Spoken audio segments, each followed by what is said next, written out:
Well, first, I want to say hello to everyone, ladies and gentlemen.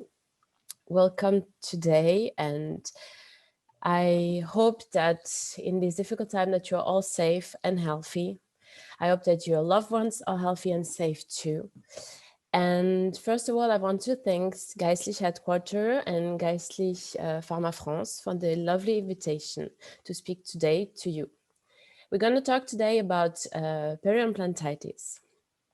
And we're going to see around the conference today, what is the definition, what is the prevalence, what are the different risk indicators or risk factors that we need to consider to avoid these kind of diseases. We're going to see after all the different treatment strategy for different type of situations.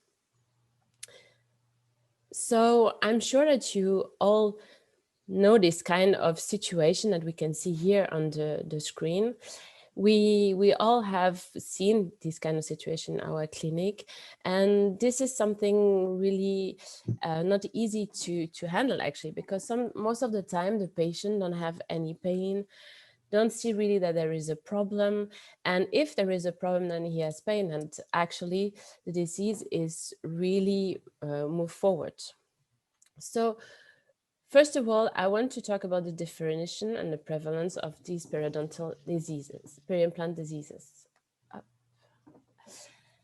Well, the definition is according to the World Workshop in 2017. Well, first, we need to see what is mucositis. This is an inflammatory lesion of the soft tissue, but what is important, and this is that there is no absence, there is absence of loss of supporting bone. So there is no bone loss at all.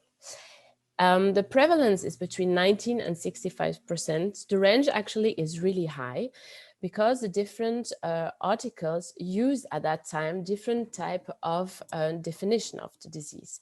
I hope that in the future this is gonna end actually. Concerning peri-implantitis, well, it's a plaque-associated pathological condition. So today we're gonna really talk about this plaque-induced peri-implantitis and not about different others types of peri-implant diseases. There is an inflammation around the peri-implant mucosa, of course, and a subsequent progressive loss of supportive bone. And the prevalence here, again, is the range is pretty high, and it's between 1 and 47%. But what is really the diagnostic principle? How do you diagnose this? Well, mucositis, actually, we need to look when we probe if there is a bleeding or not. And when we are probing, we need to do a gentle probing. And bleeding on probing is when there is not only a little dot, but it's like more like a drop. And then we can see, okay, there is really an inflammation in the tissues. Also, what we can see is the tissue is swelling, there is an erythema, and sometimes there is also suppuration. We can have also an increase of problem pocket depth, because of the swelling. But what is important is that when we take a radiograph, there will be no additional bone loss. And if there is additional bone loss, and if we see an addition bone loss compared to the initial bone remodeling, which is occur actually the first year after we place the prosthesis, then we can say that we have here peri-implantitis. But sometimes, even if the baseline data are really important, we don't have them because patients are referred or moved and he don't have access to the baseline data. So then we check, of course, to the different clinical signs of inflammation, like bleeding and probing, and we need to have problem pocket depth, which are superior to 6 millimeters. But we will have in addition, of course, bone loss, and the radiographic bone level will be more than 3 millimeters apical to the most coronal portion of the intraosseous part of the implant. But what we need to understand is what are really the risk factors and risk indicators, because what we want to do is first, of course, to prevent peri-implant diseases. But when we are in such a situation, we need to see if there is some risk factors that can be modified so that we can come out and have then, with the different treatment options, of course, that we can see later on, a disease resolution. So the main risk factors, of course, is the plaque. And The patient will have sometimes problems to have a proper plaque control, individual plaque control. Sometimes it's also because he just don't come to the supportive periodontal peri-implant therapy. He has not a really good follow-up. And this has, of course, an impact. And this is the first etiological factor of peri-implant diseases. Also, what we need to take into account is the history of periodontal diseases. Smoking is also one of major risk factors, and a bad glycemic control. There is also other type of risk factors, as for example, history of cardiovascular diseases, which can have an impact on peri-implant diseases. The intake of some medication, less for example, bisphosphonates, and also the intake of alcohol if we are at more than 5 units there, which is actually pretty much. Also, we have other risk indicators. For example, if we have an excess of cement, of course, it's something really quite reversible and easy to treat, because if we take the cement out and then regenerate or treat the area, then we can have something more reversible. The lack of attached soft tissue is actually something that for now we don't have a real consensus, but what is clear is that if we have a lack of attached soft tissue, there will be brushing discomforts. There will be also some pain when the patient is brushing, and actually when he's just filling or just touching his mucosa. And it could we can have some also inflammation around the implant, and therefore have, of course, maybe that leads to peri-implantitis. The ledges on the crowns actually shows that the occlusal part is not really good managed. What I really like here in this picture is this star, where there is a summary of the factors that we need to control to avoid actually peri-implantitis. This comes from a publication which was in Posterior 2000 and came out in October 2020. We saw already a few of these points, but I want to emphasize again actually on this peri-implant mucosa.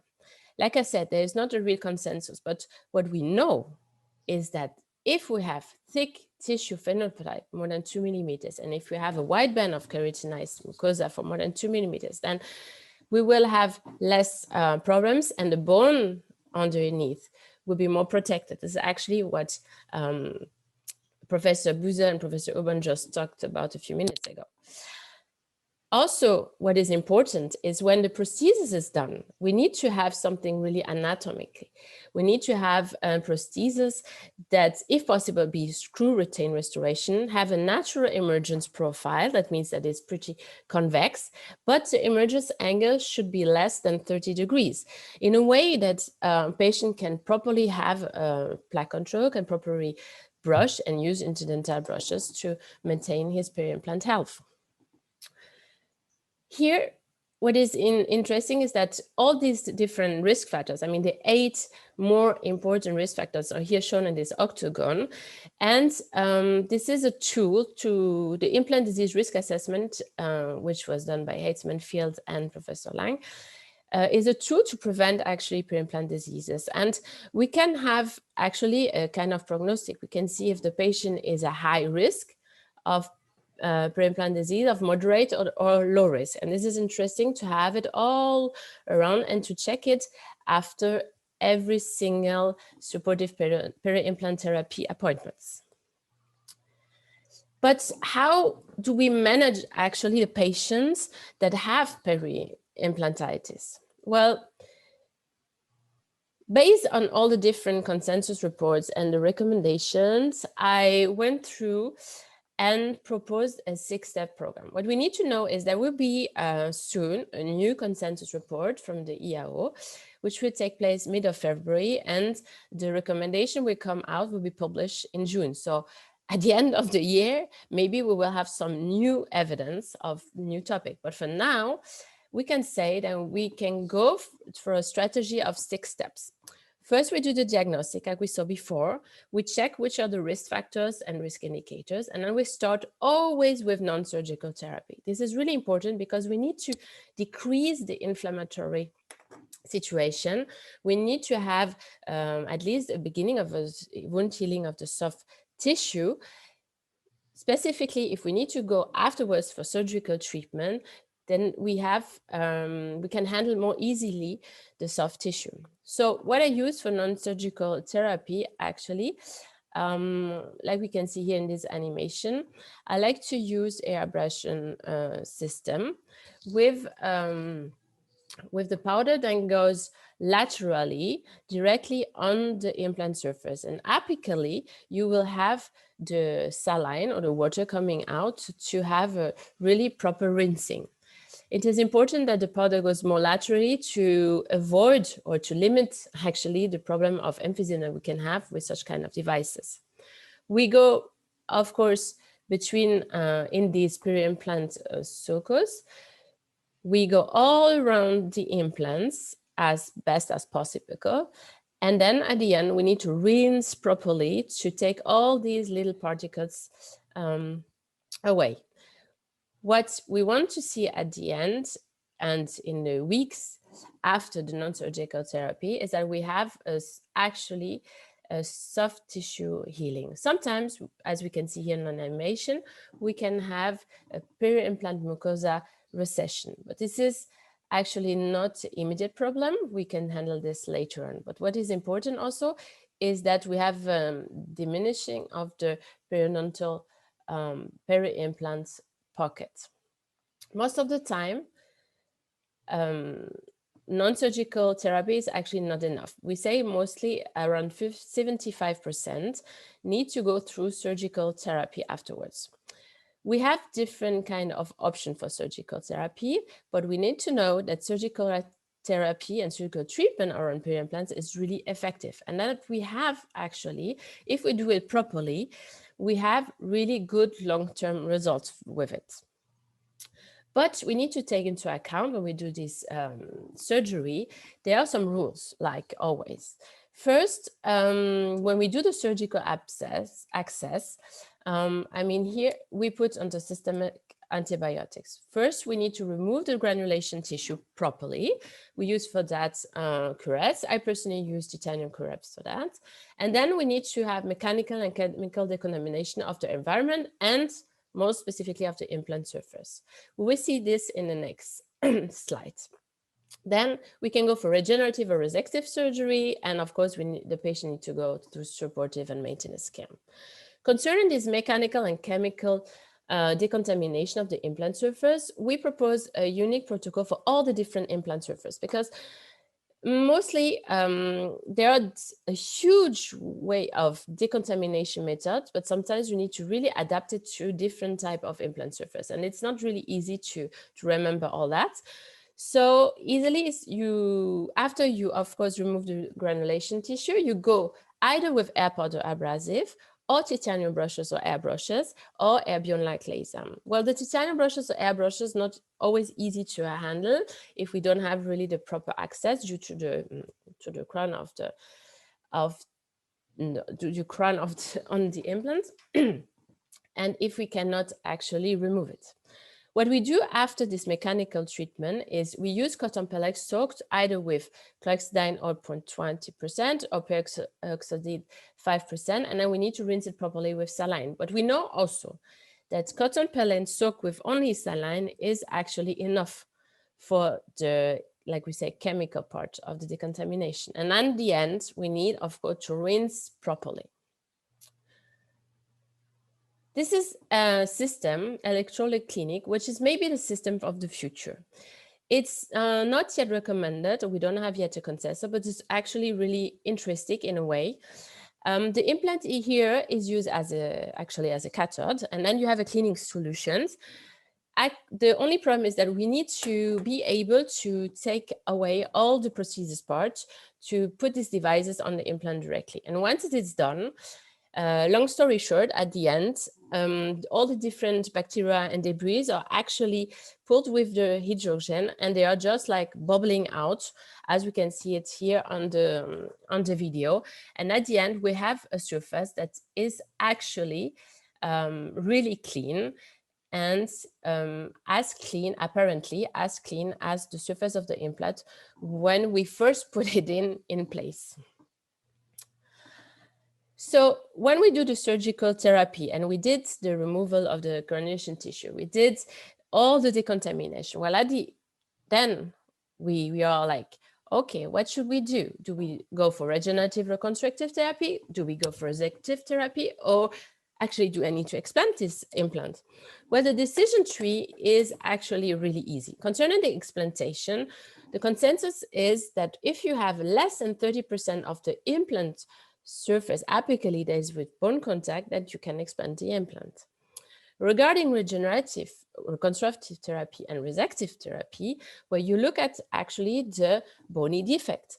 If you have a class 1 bony defect, that means an intraosseous bone defect, then you can go for reconstructive or regenerative therapy. Most of all, it is more easier to do it if you have 3 or 4 wall defect, of course. If you go for resective therapy, that means that you have a class 2 defect, this horizontal bone loss. And most of the time, you would see that you will have class 1 and class 2 defect in the same place, in the same patient. So mostly we need to adapt our situation, but we will see that with our patient cases now. First, I want to show you a patient case in the aesthetic area. Well, this is Mr. D. He is 35 years old. And my colleague, Mr. Weisrod, called me and said, well, Brenda, I have a huge problem. Like you can see on the picture that just sent you, and on the radiograph that I did the first day of the implant insertion, we can see here clinically that there is a lot of inflammation, and there, if you pull on the mucosa, there is some pus coming out. So what should I do? So first of all, I told him, well, we need to go through non-surgical therapy first. I just want to let you know also, if you can see it here on the picture, is that the length of the crown of 1-1 and 2-1 are not on the same side. That means also that the patient in the last years have some maxillar growth. This is why this is all shift. So my colleague did the non-surgical therapy, and then he sent it to me, the patient, and this is the situation that, when I received it in 2017. The radiograph, you can see it also here, that we have a loss of the bone nearly to 50% of the height of the implant. More clinically, if you look more closer, you can see that you have loss of the incidental papilla between 1-1 and 1-2. You can see there's plaque, there's some pus. There's also, of the occlusal view, you can see a real convex situation. So there is a lot of problems here. When we do the probing, we see that we have more than 8 millimeters probing pocket depth. On the radiograph, we can see also huge defect on the whole the buccal wall and also intra-bony defect. So we went for surgical treatment, of course.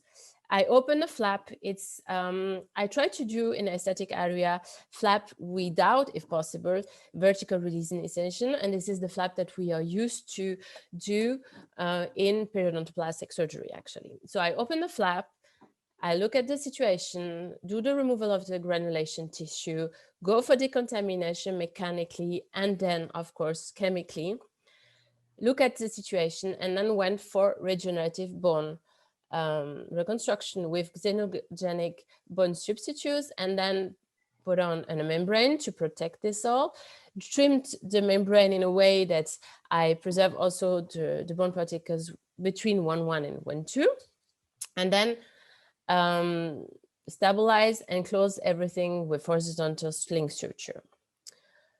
Well, we know that in moderate and rough implant surface with this kind of reconstructive and regenerative therapy, we will have better integration in this type of implants than with smooth surface. But what about the soft tissue actually? We saw that there is problems in the soft tissue, specifically between 1.1 and 1.2. We don't have a typical dehiscence, but we need to do something. Well, what is recommended is to do the same technique that we used to do it in periodontoplastic surgery techniques. The recommendation is to use a chorolytic advanced flap with connective tissue graft. This connective tissue graft will be associated then with a higher keratinized tissue thickness and also tissue height compared to xenogenic collagen matrix. So we need to go through the gold standard. We need to use connective tissue graft. The connective tissue graft that I use in this kind of situation is not a typical one that we use for periodontoplastic surgery. Here it is a connective tissue graft that is less dense. I harvested more deeply in the palate. Why? Because I want more vascularization. I want something less dense, specifically because here we will have only the blood supply coming from the flap actually. So once I put this on, we do classically the coronary advent flange, classically also the suture that we know with non-resorbable suture, the technique that we know for periodontoplastic surgery, sorry. Here is the situation 1 year after surgery. As we can see, we have disease resolution. We have 4 millimeter probing pocket depth, and we have something really more convex when we look at the occlusal view, comparing, of course, to the initial situation. Well, the goal in the aesthetic area, first, of course, is to have disease resolution. So this is the case. And secondly, to have an aesthetic outcome which suits or which is acceptable by the patient. For me personally, I will go through another surgery, not a peri-implant plastic surgery. But the patient, for him, it was enough. He was really happy with the situation. So we stayed like that, and the patient is now in a supportive peri-implant therapy system. The advantage with the soft tissue graft, actually, we can, like we saw in the picture before, we can get keratinized tissue, and we will also gain mucosal thickness. And this is really important for the long-term pre-implant health.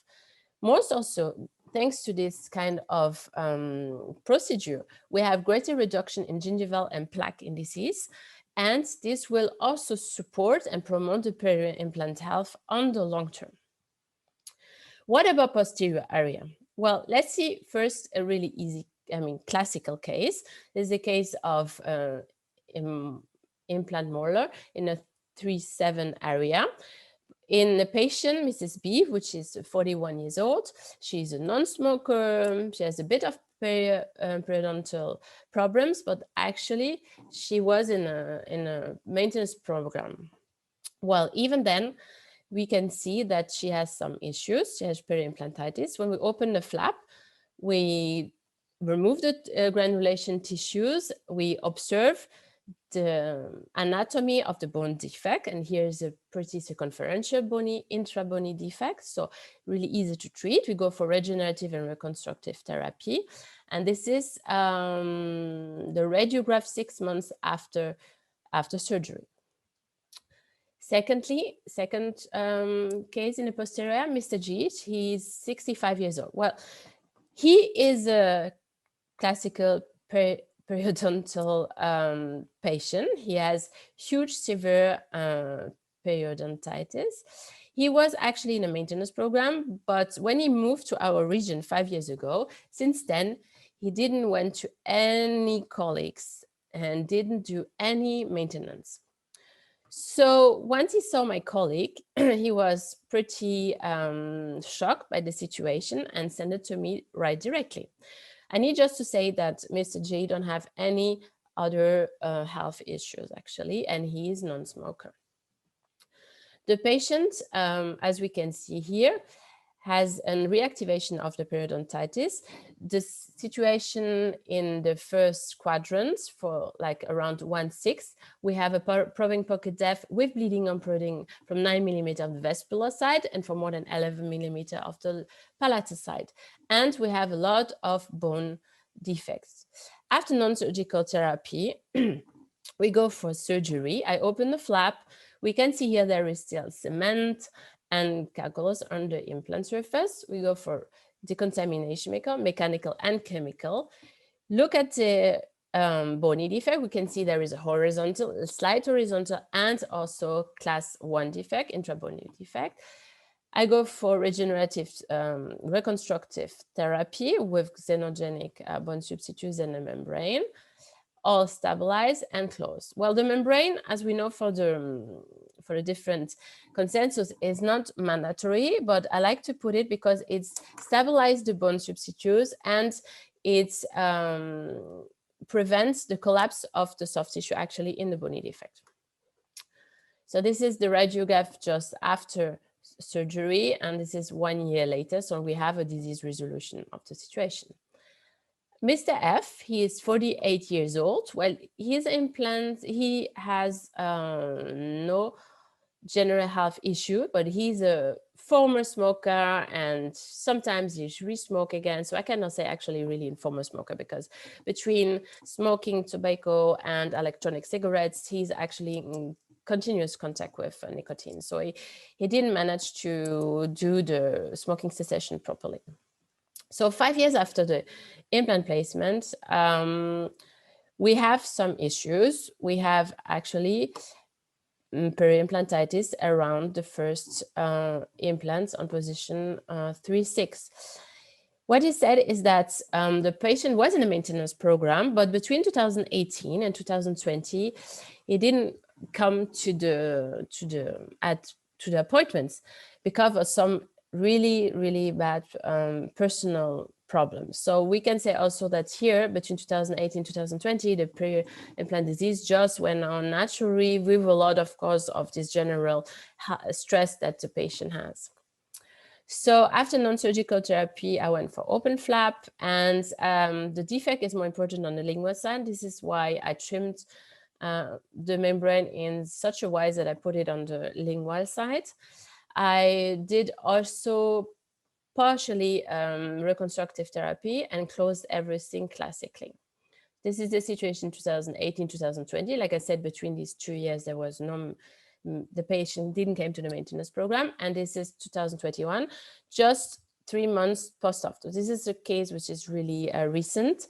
What I want to show here is that after 3 months, we don't have yet the adequate picture of the healing. So we need to wait at least 6 months before we take a real radiograph of the situation and we know if there is a disease resolution or not, combined, of course, with the clinical situation and with our probing. So this is situation 4 in the posterior area. Mr. V, he's 57 years old. He is also a smoker. He had a lot of surgery. He came to me and was sent actually to my colleague, actually in a real emergency. He had pain, and we're gonna see why. Because actually in this, the 3-5 implants, as we can see, has terminal bone loss. And when we go for probing, there is a probing for more than 12 millimeters with bleeding on probing and actually with suppuration. And the patient had pain. So we went actually to non-surgical therapy, but really quickly through surgical therapy. I open always a flap, even if I need to explant an implant. I tried to degranulate, and the implant came actually really easily. So then we need to manage the whole defect, first to remove all the granulous tissue, to do the decontamination of the implant surface, and then the whole reconstruction of the bony defect. And this is the situation just after surgery. Now we have a case here from my colleague, Mr. Fillon. This is a case where we have actually mostly a horizontal bone loss. The patient is 75 years old, no general health issues, non-smoker, but has some problem and some issues with the plaque control. And as we can see here, after non-surgical therapy, a flap was raised. curettage and osteoplasty was done, implantoplasty, so we went for resective therapy, decontamination of the implant surface, and then apical positioning of the flap, which is here possible because we are in a non-aesthetic area, we are in the mandible, and this is not going to damage the aesthetic outcome. Also, all the procedures was renewed, and for the patient, the situation is now really more easier because the patient can clean more properly. After this kind of surgical therapy, even if you go for reconstructive, resective, or explantations, we need to go for good post-op follow-up. And then the patient needs to go to supportive peri-implant therapy. This is mandatory.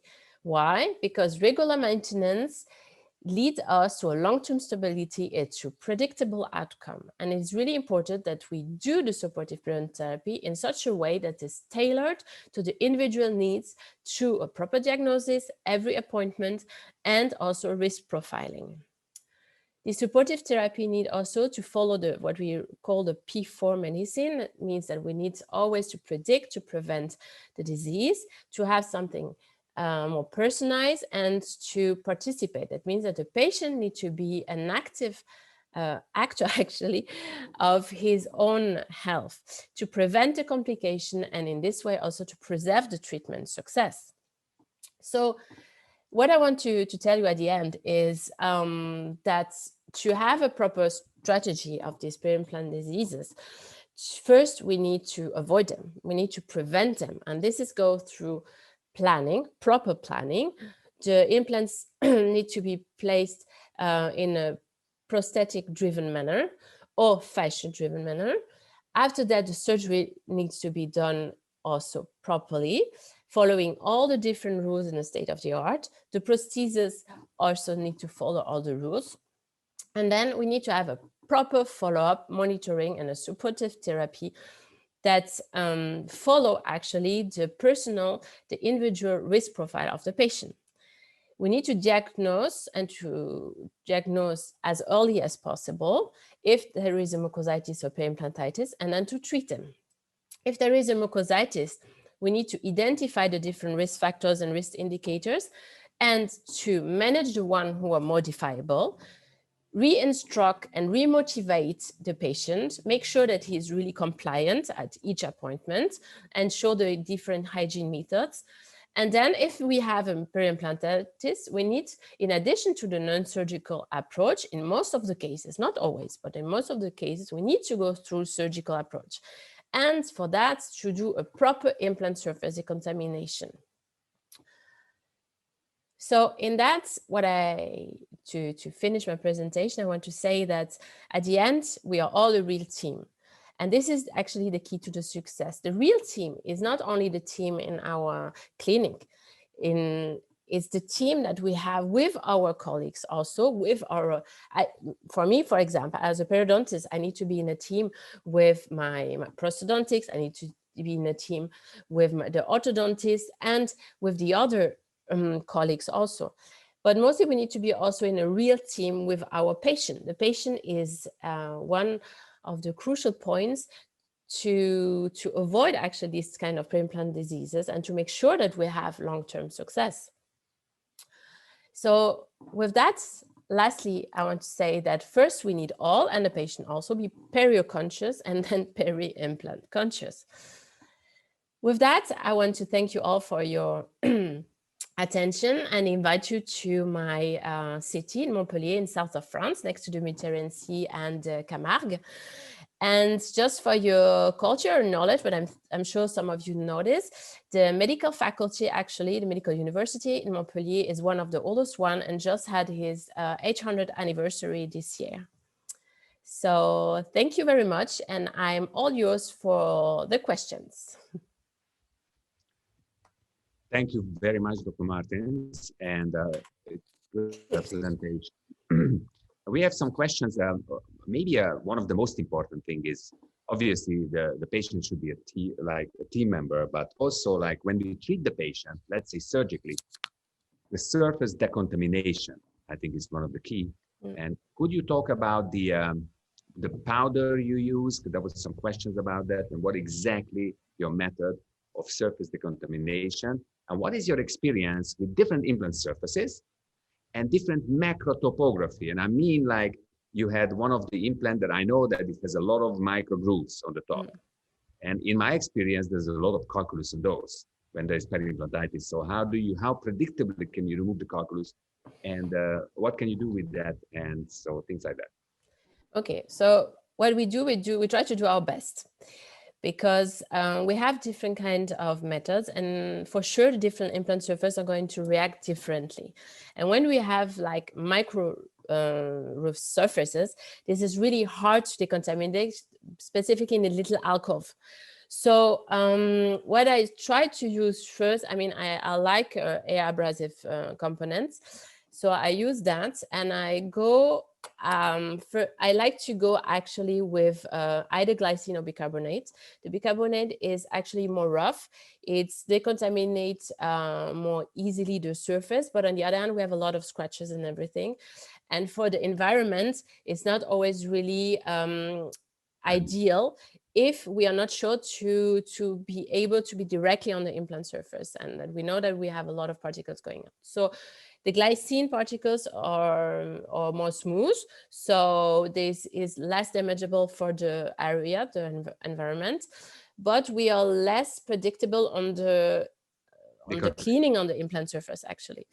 So this is why what I try to do after the rinsing is to use this cotton pellet and really to go on the surface and to make this mechanical scrubbing, to try to take everything out of this alcove. But I'm not sure if we're gonna have 200% of a perfect decontamination. And I don't think that we can be sure that the surface is clean enough.